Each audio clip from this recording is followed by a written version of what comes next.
bending.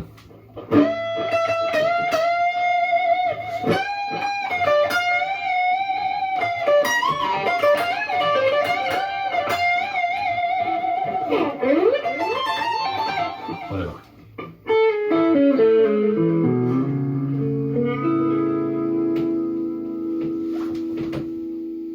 Oh, that should be the chorus, shouldn't it?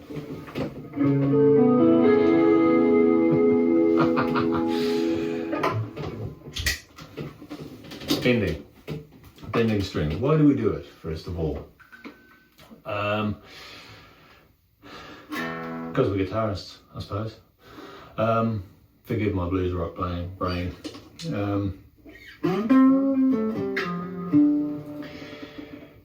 We do it for expressivity, right? And I'll come to that. Maybe I will heed my friend's advice and make it a second video. But I will mention it's the point, because it sounds quite different from even without vibrato. So there is a point to bending. It's not just a thing you do for no reason. But if we're going to do it, we want to do it properly. And we want to do it accurately, because if you want this note, you better not play that note, or right? You got to get the note right.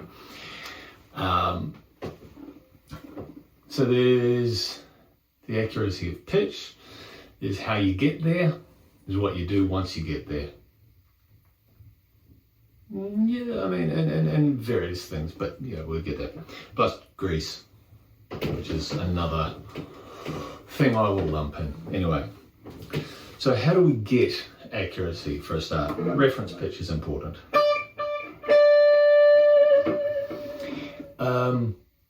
Don't just bend without knowing where you're bending to. So, like I did there, played the D, and then bent to the D. What I would suggest though is you do that. Is this visible? Hopefully it's visible.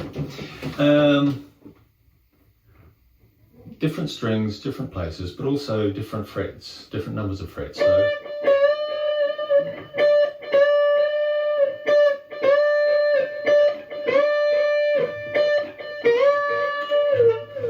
big strings, never mind. The point being, you want to get lots of, not just accustomed to bending a whole step. You want to be able to bend. You want to be able to bend a half step.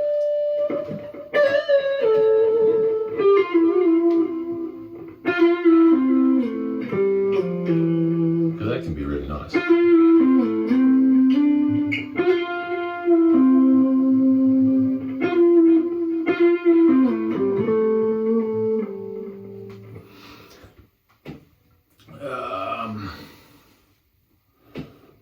So, target and bend to it. Try to avoid the vibrato immediately. That's something I'm working on. We want to go at it intentionally as the note dies away. But again, I'll come back to that.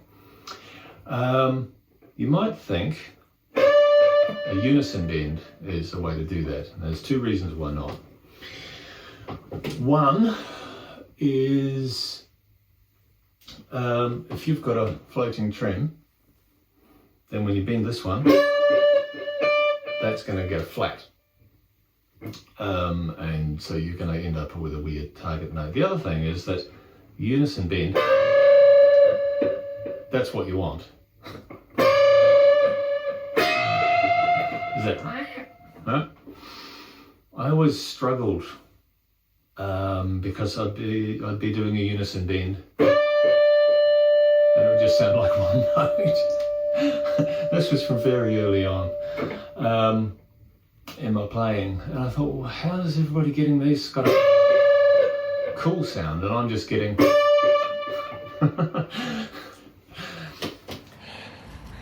Ghost of Future Bends here.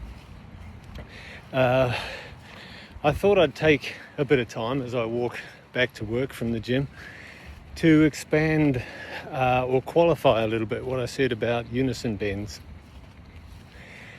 I realised that I said I didn't think they were a useful way to practice accuracy of bends. I didn't really say why, other than for floating trims, which is kind of obvious. You're going to send the reference note out of pitch.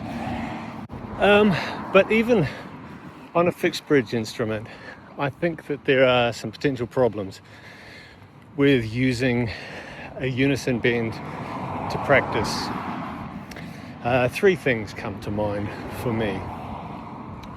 And I'm watching for traffic, so this is going to be cut.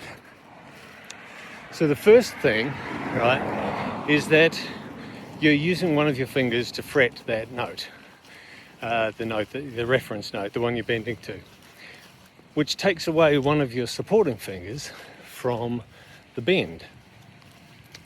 Now that means you're practicing the bend in a way substantially different from the way that you're going to be executing the bend. Now, I'm a big fan of practicing a thing in the way that you're going to be doing the thing. So I think that's a bad idea. What's going to happen is that your bend, while you're practicing as a unison bend, is going to be weaker. And then when you come to do a normal bend with the extra finger behind it, you might overbend. You're just not practicing what you're going to be doing. So that's one. Two is that if you're using a unison bend for your reference, the note you're bending to is fretted and therefore is liable to go out of pitch, even without a floating trim, because as you are squeezing into that bend, you might bend the other string sharp, or even just press down a bit too hard on the fretboard and it'll go sharp. So you haven't really got quite the consistency. That's two. Three is not a technical thing so much as an ear and musical brain thing. Now, I've talked about just listening to lots of music. So you can hear then. You develop the sense of what pitch is and how it relates to each other. If you're only bending to a note that you've already played and you can still hear it sounding while you're bending, and you're just trying to get accuracy by getting rid of the beats between the two notes, you don't get the ear working. So I think you want to be able to hear in your head. You want to have the note that you're bending to in your head, not on the strings. So that then, when it comes time to playing with pitch, and you want to be a bit flat, or maybe you want to be a bit sharp, but it's in your head. You don't have to have another reference or look for some other way to know what you're bending to. So that's why not unison bends, even on a fixed bridge instrument. You're lacking a supporting finger. You might be bending or pushing that reference note sharp anyway, and you really should be bending to what's in your head, not what's on the fretboard. That's my thoughts from the future. Back now to, I suppose slightly younger me at that point, a few days younger. That guy, I remember him, or at least I would if I still had a memory. Anyway, later. So, first thing though, you want accuracy. Then you can start playing with the pitch like I had to do there, just bend a little flat. Accuracy, multi-stage bends are a good one too.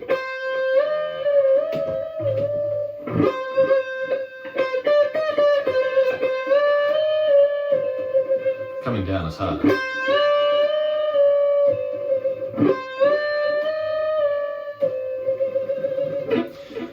What I used to do was, Dazed and Confused.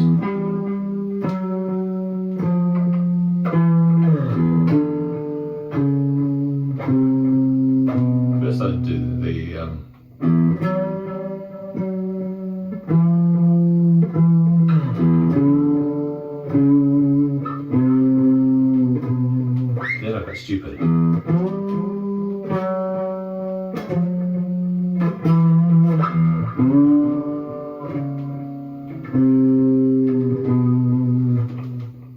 Because that release of a bend is actually quite difficult. It's probably more difficult than getting the target on the way up, coming down. Think of it like the gym. You know, you're lifting a weight. You can't just drop it down. You've got to control that negative. Same with the bend.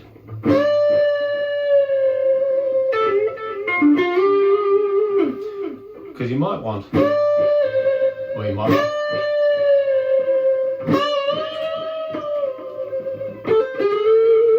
so yeah, like,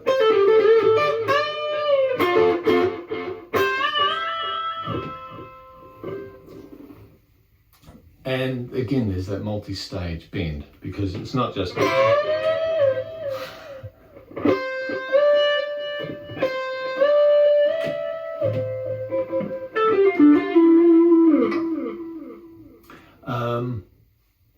so what target, you want a reference note, you want to approach that reference note from different places beneath it. I think a good thing to also then work on, once you've got that, is pre-bending. So if you do it like that, you hear, even if it's quick, you hear the note going up and you know when to stop. You want to get to the point where you can just put your fingers on there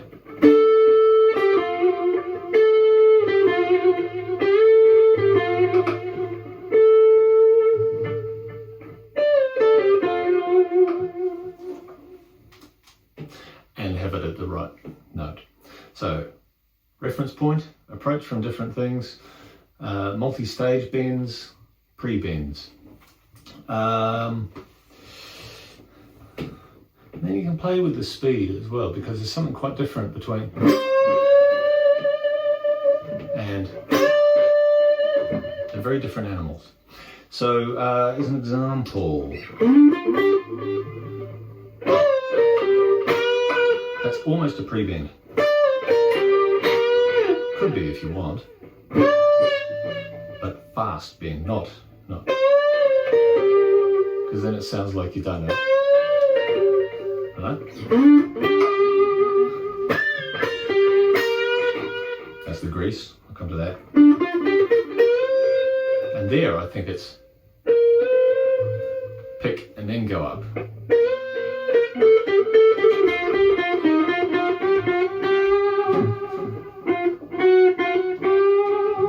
It's not. It's just that grease and then up.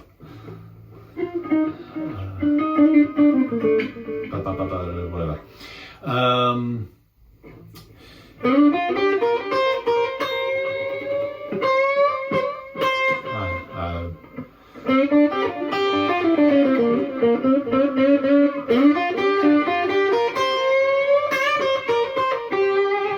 It's pretty slow.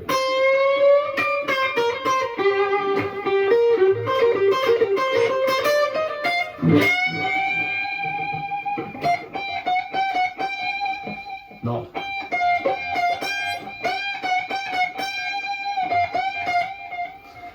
It's in between the notes, right?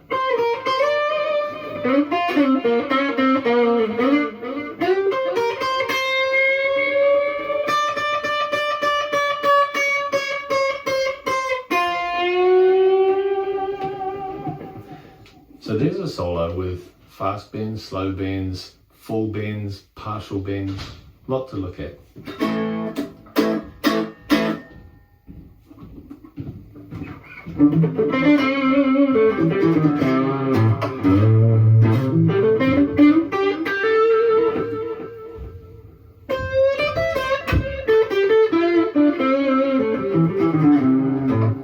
There's the grease.